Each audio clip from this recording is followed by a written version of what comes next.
US President Donald Trump has signed an executive order giving security guarantees to Qatar, stating that any attack on the country would be considered an attack on the United States. Follows last month's Israeli strike in Doha, targeting a Hamas negotiating team. Here's part of that order signed by Trump. It says it is the policy of the United States to guarantee the security and territorial integrity of the state of Qatar against external attack. The United States shall regard any armed attack on the territory, sovereignty or critical infrastructure of the state of Qatar as a threat to the peace and security of the United States. In the event of such an attack, the United States shall take all lawful and appropriate measures, including diplomatic, economic, and, if necessary, military, to defend the interests of the United States and the state of Qatar to restore peace and stability. Kimberly Halkett joins us now from the White House. So quite a significant development. What else are US officials saying?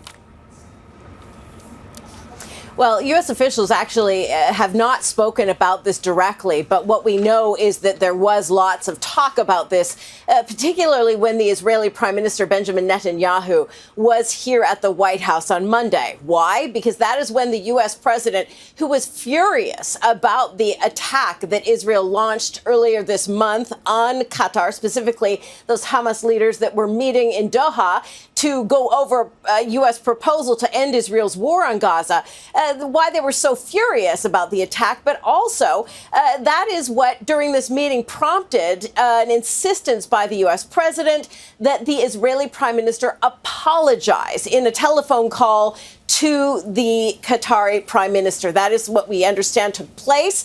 And this is also part of what has taken place in terms of this executive order you just read out, which ensures that there will be a guarantee of security by the United States for Qatar. Now, the United States really values the relationship that Qatar and the United States hold, because not only is the U.S. president very fond and good friend of the Emir of Qatar, but also there is the largest U.S. military base in the Middle East located in Qatar, and the Al Udeid Air Base is of strategic importance to the United States. So it is a legitimate concern when there is an attack inside Doha. That is a threat to the United States as well as Qatar, and that is how this executive order says it will be treated in the future. In other words, when there is a strike, and hopefully there won't be, but if there is a strike, whether it is Israel or anyone else, the United States and Qatar will coordinate for a rapid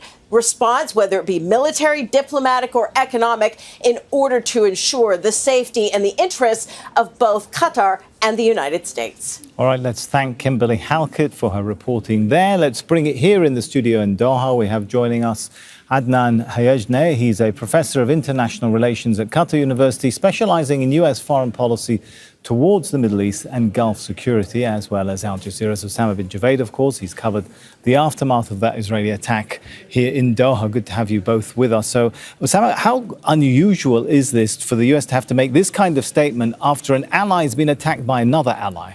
Well, it is quite extraordinary, because this is the first time that you're getting a NATO-like treaty, a deal with an Arab state and the United States of America. You have to see the background to this. It was not just this attack that was carried out by Israel. There was a previous attack because of the U.S. presence. The state of Qatar came under attack because of under Iranian fire.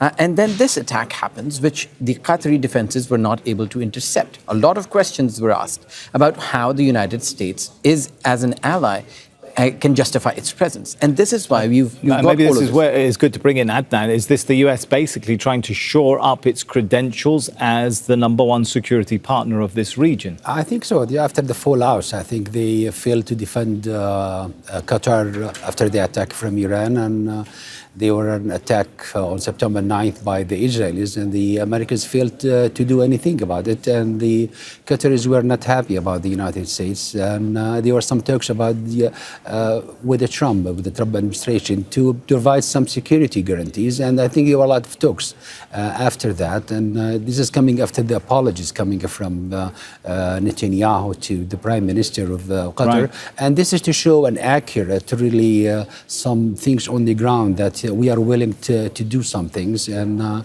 what happened in the past, I think, is in the past. But this is a new and not page. Just any things. It's talking, Osama, even about, if necessary, military means, right? And everybody knows the background here, that this is not just hypothetical. This is coming after the most recent attack, is an Israeli attack on Doha. Absolutely, and especially when Israeli leaders are continuing to issue threats and saying that they will still go after whatever they feel is a legitimate target. We'll get target. them next time. Exactly. So on the back and on all of this backdrop, and you have to look at it in the chronology of events.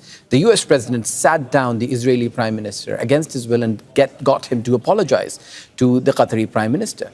You have to see that there's players in the region who are looking elsewhere. The Saudis have signed a security deal with Pakistan. And the presence that Qatar has given the United States, it's historic. It's rooted from a time where the U.S. troops were not really welcome in that region. And for the U.S. to just stand idly by and let Qatar be attacked, it wasn't going to go down well. So what this means is that the Qataris have brought back their role in mediation with Hamas. They have now presented this plan, and they have told the United States that if you are a real partner, then the proof is in the pudding. You have to stand up, and this is what its executive order says. And I suppose, Adnan, no one really thinks that the US is going to shoot down Israeli planes. So the underlying message from this is Israel will not be coming back to hit Qatar again.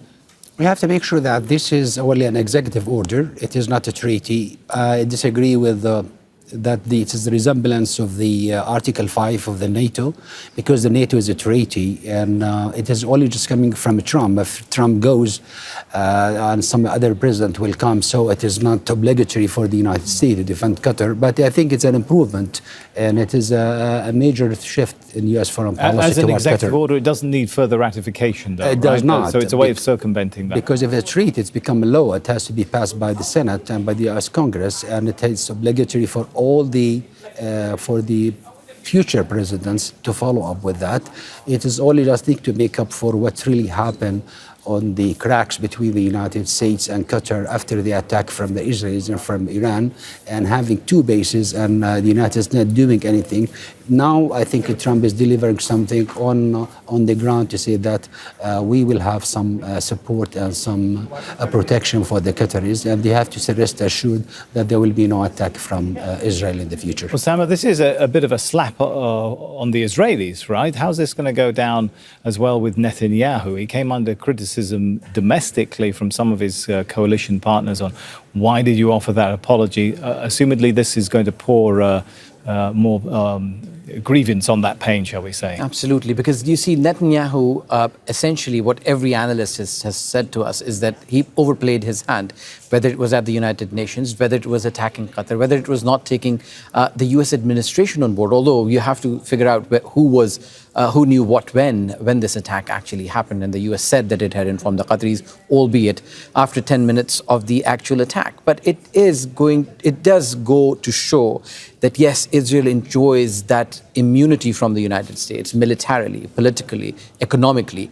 But the US has to review its strategy towards the entire region, because just because of Netanyahu's policies, it is not going to burn bridges with long-standing allies and also lose its credentials as a security and safety partner, because if it cannot... That's a really important point. Since you've opened it, Osama, we just got a minute. What does it say about the direction of US policy? A bit haphazard? Well, I think Israel is an important country to the United States, but Israel cannot serve all the interests of the United States. So the United States have other interests in the region, and they have other allies. They have to maintain that. And I think what is Qatar is finding it challenging, especially with someone like Netanyahu at the helm. Of course. Yeah, I think there's so many problems. I think Netanyahu has become a liability for the United States when it deals with the region here. All right. Adnan Hayajneh, Professor of International Relations and US Foreign Policy at Qatar University, and of course our Osama bin Javaid. Great to have you both in the studio with us.